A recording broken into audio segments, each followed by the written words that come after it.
Hi guys, I've got a thought, and now I'm going to conclude that thought. Every moment is a teachable moment.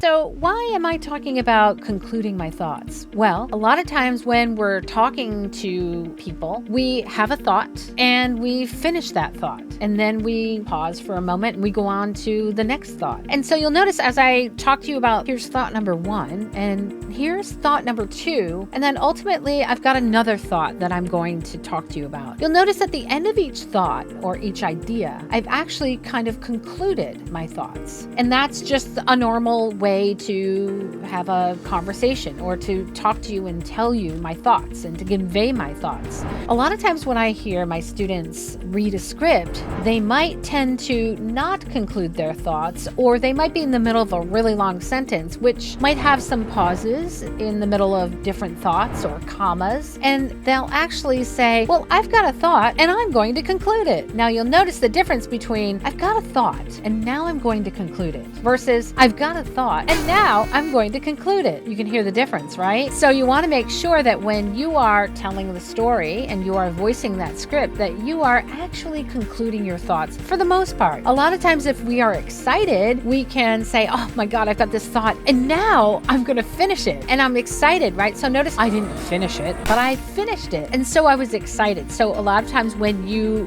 go up at the ends of your thoughts or your sentences or before the commas, that means you're really excited. And if you tend to talk through a long script or voice a long script and you're constantly, I'm going to conclude it, or I'm talking about this, or let's talk about that, you actually sound a little bit more reedy and commercially because you're ending on an up note. And it's not quite upspeak, although sometimes it does end up sounding like upspeak, especially if you're like, and I'm going to conclude it. That will sound a little bit more upspeaky than, and I'm going to conclude it. So that really is raising your levels before you actually, I'm going to conclude it. So for the majority of your thoughts and ideas within a script, or anybody else that writes thoughts and ideas in a script, you want to make sure you conclude those thoughts. And that's not always only at the ends of your sentences. That can be at the ends of your clauses or before your commas. Or again, if you've got a really long sentence, it could be multiple times where you're concluding within a sentence. So again, I've got idea number 1, and then I'm going to talk to you about idea number 2. And then finally, I'm going to finish it up on idea number 3. And that will get you a more authoritative, a more knowing, and a more engaging conversation than let's just talk about this, and then we'll talk about that, and then